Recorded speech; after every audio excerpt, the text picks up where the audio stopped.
Toto'y bilisan mo ang takbo. Ilagan mga bombang nakatutok sa ulo mo.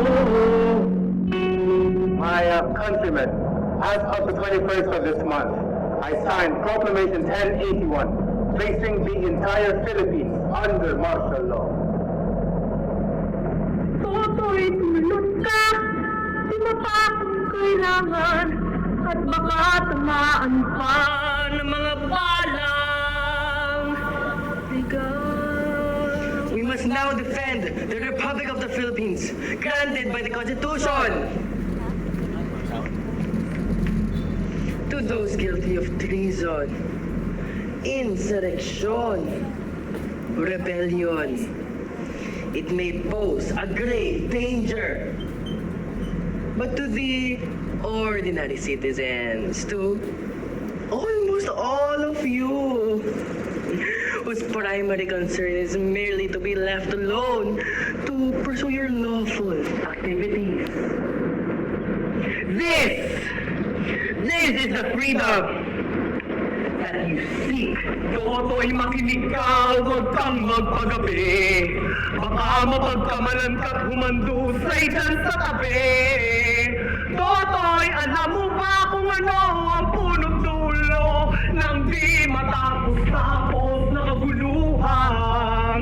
Ito, isinara na ng Korte Suprema ang petisyon ng habeas corpus nang ideklara ang martial law bilang isang pampolitikal na tanong laban sa nasasakupan ng Korte.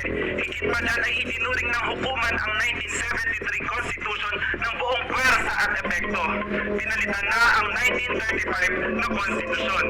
Ngayong gabi, di umano'y 3,257 na ang namatay. Kasama ko ang mga kabataan sa eskwelahang ito kung saan ang mga estudyante ay naglalayon ukol sa martial law.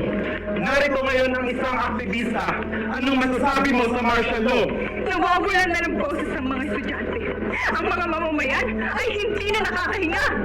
Nakukulong ang mga nagsasalita, pumapatay para sa kanya-kanyang mga binabala. Ang curfew, hindi na makatarungan. Kaya sa mga nanonood ngayon, ano mo gusto niyo mangyari? Anong gusto mong sabihin sa nakakataas? Habang kayo nakaupo, ang mga nasa baba ay nagkakatakupan nasa hirap. Akala ko ba kaginhawaan ang nais ninyong mangyari? Bakit para sa inyo lang yun? Paano na lang kami? Paano na lang kami? Paano na lang kami? Ano ba ginagawa mo sa discourse ng gabi, ha? Ako ba yung mukha, oh? Bita ka, no? Ha? Sumalik! Perfect!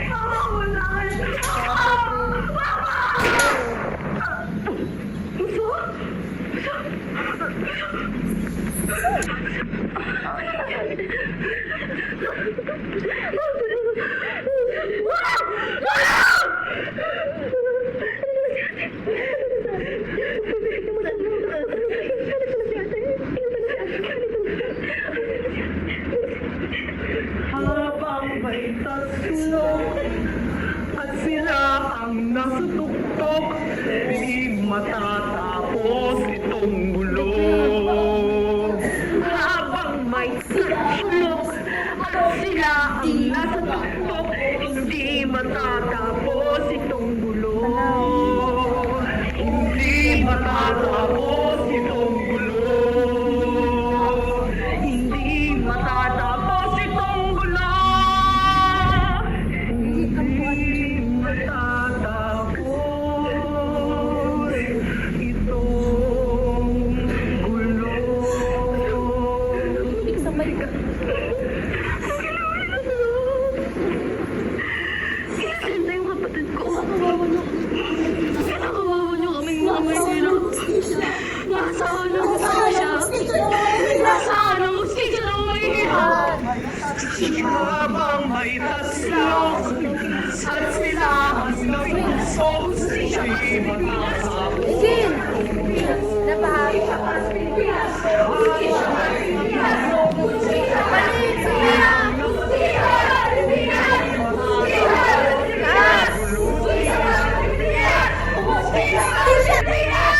Hustisya para sa Pilipino! transfer si Kuan. No. Sayang. Bakit niya ba Davao?